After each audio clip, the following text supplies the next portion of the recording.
Simak selengkapnya dalam Sah, Selalu Ada Hikmah bersama Koh Dennis Lim. Sah, selalu ada hikmah. Bismillahirrahmanirrahim. Assalamualaikum warahmatullahi wabarakatuh. Alhamdulillah, pemirsa yang dirahmati Allah, nikmat ya kita tinggal di bumi Allah yang insya Allah sebetulnya bersih, asal jangan dikotorin. Tapi kan ternyata perlu pahlawan-pahlawan hebat nih, orang luar biasa yang mau rela untuk mengurus. Kita setiap hari pasti membuat sampah ya. Kalau nggak ada mereka, mungkin udah jadi gunung sampah ini satu planet bumi ini. Tapi ada orang-orang yang mau untuk mengelolanya.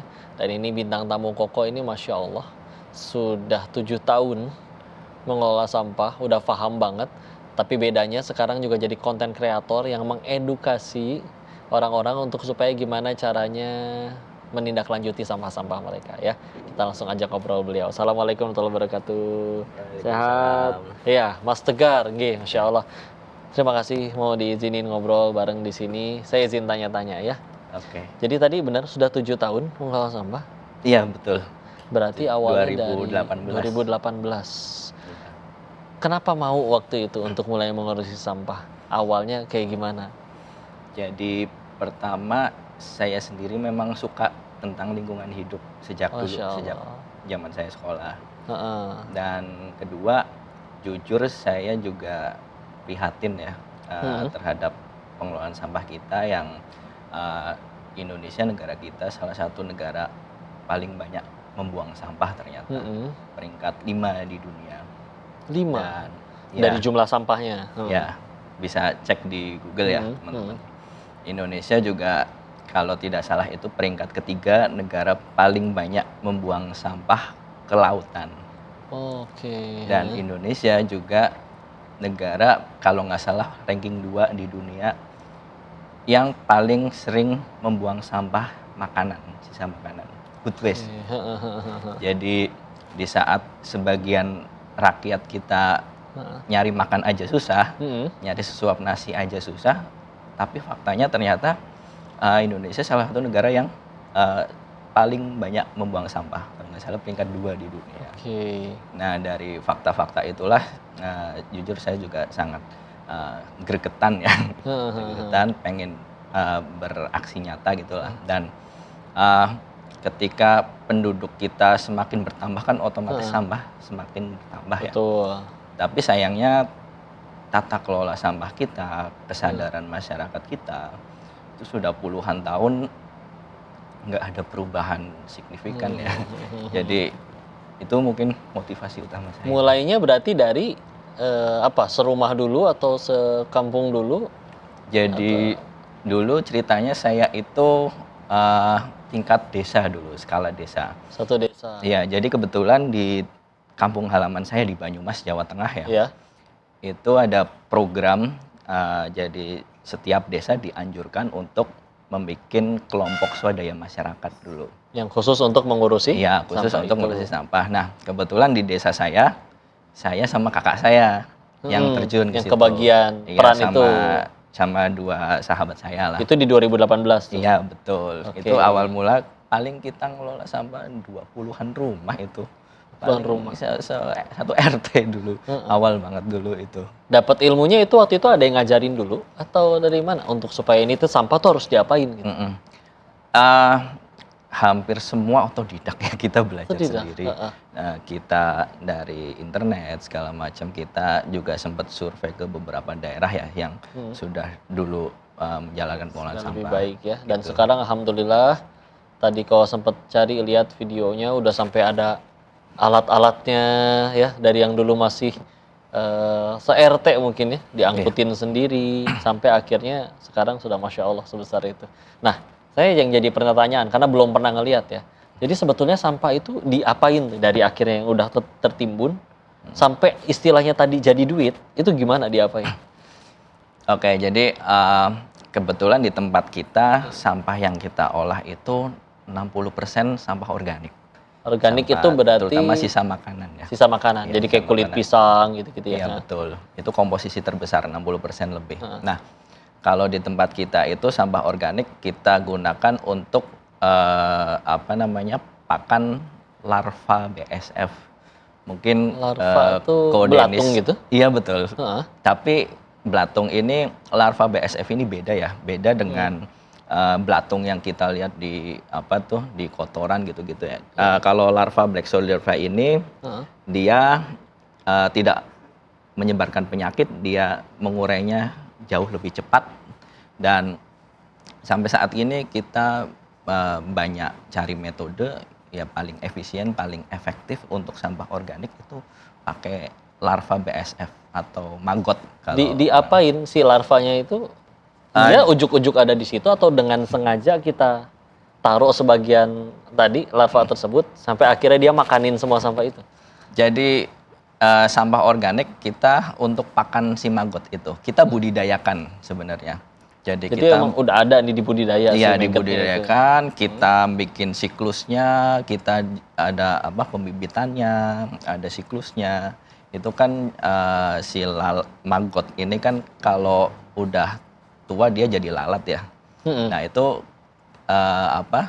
lalat itu bertelur lalu jadi larva lagi. Siklusnya kan seperti itu. Nah itu kita budidayakan.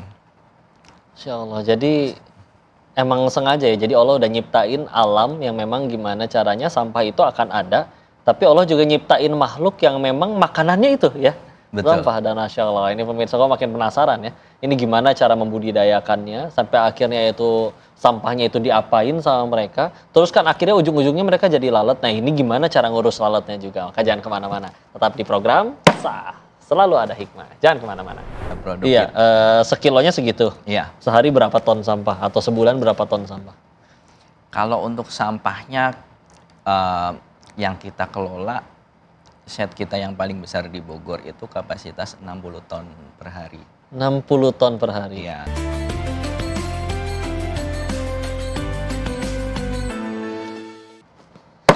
Selalu Ada Hikmah. Kita ambil hikmah lagi dari bintang tamu kita yang luar biasa ini. Izin tanya-tanya lagi ya.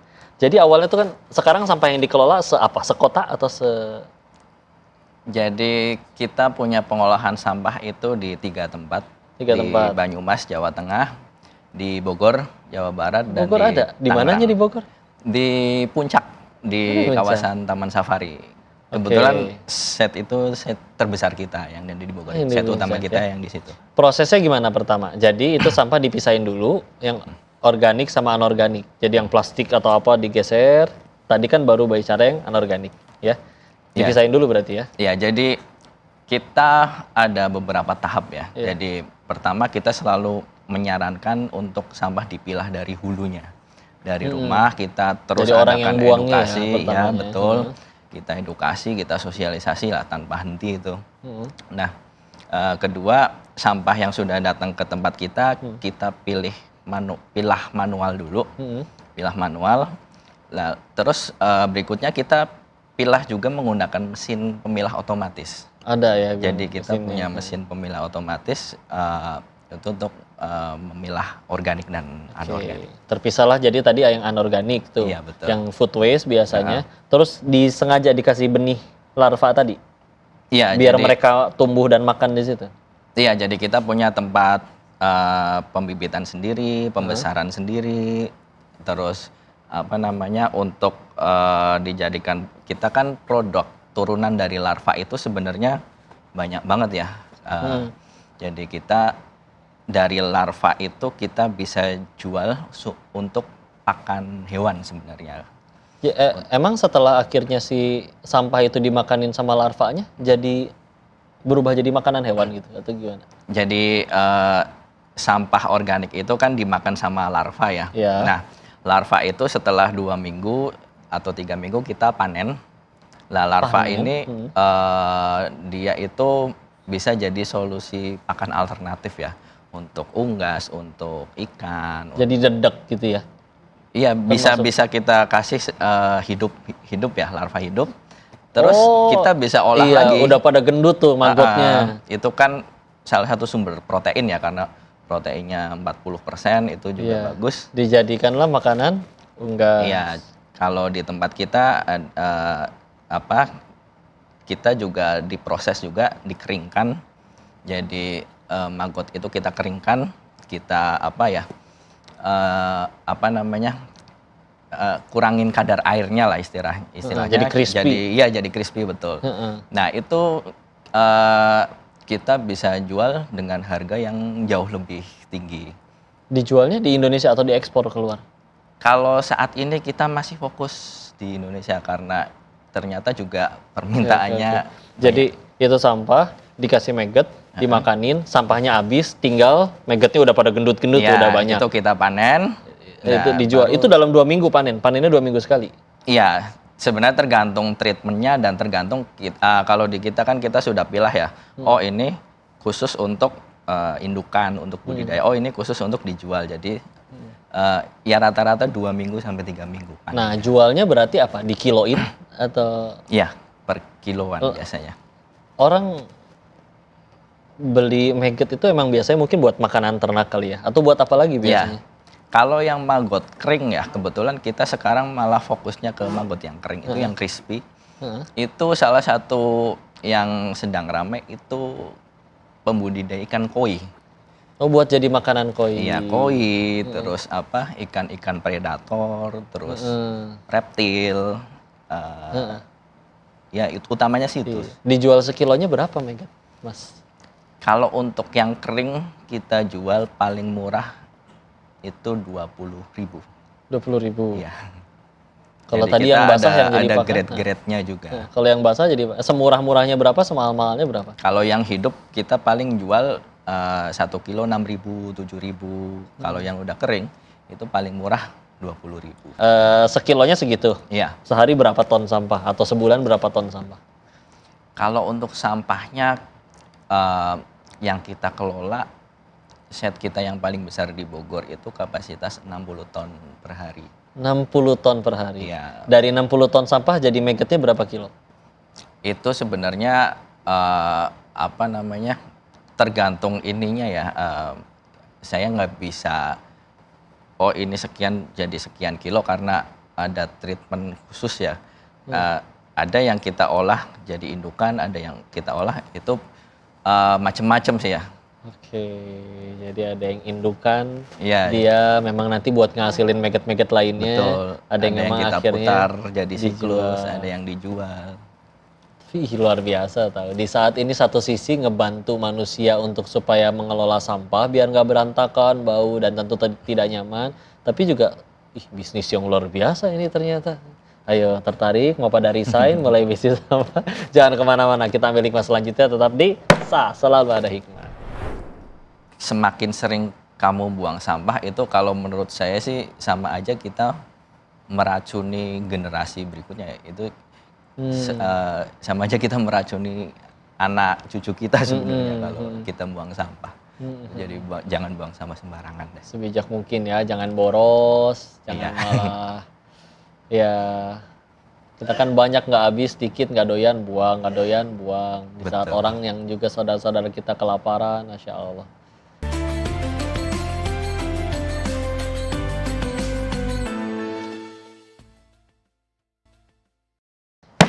Selalu ada hikmah. Luar biasa ya, ini ada ilmunya loh dan jadi manfaat banget bagi manusia, banyak, luar biasa. Kita ngobrol langsung dengan narasumber kita ya, kita tanya-tanya lagi. Jadi tadi belum kejawab tuh, sehari berapa ton? Pada pengen tahu katanya. Rata-rata aja, Iya. gambaran kasar. Jadi untuk sampahnya yang kita kelola, satu set yang ada di Bogor itu 60-an ton per hari. 60-an ton. Mungkin total ya sama yang di Banyumas sama yang di Tangerang ya sekitar 100-an kurang lebih. Tapi kan itu karena ya kadang sampah itu ya dia basah sih ya, jadi berat kan. Iya. Dan setelah akhirnya dimakanin maggot ya udah habis. Ya. Hilang semua. Dan menariknya beliau juga akhirnya jadi konten kreator. Dan uniknya dulu katanya kuliahnya malah politik. Betul. Terus sekarang akhirnya ngambil jalan yang ini dan ini udah ditekunin banget ya, udah berapa tahun kan akhirnya yang tadi cuma lembaga swadaya, swadaya masyarakat sampai sekarang benar-benar full time di bisnis ini berarti ya? Iya. Gimana respon keluarga? Kalau keluarga sebenarnya orang tua terutama ya itu support ya. Karena kebetulan kakak saya juga ikut intens di situ. Di bidang Terus, ini juga nih, iya, satu sama, perusahaan malah. Iya. ya merintis bareng gitu lah, saya sama kakak saya, terus bapak saya juga kadang ikut gitu. Jadi kalau orang tua sendiri support.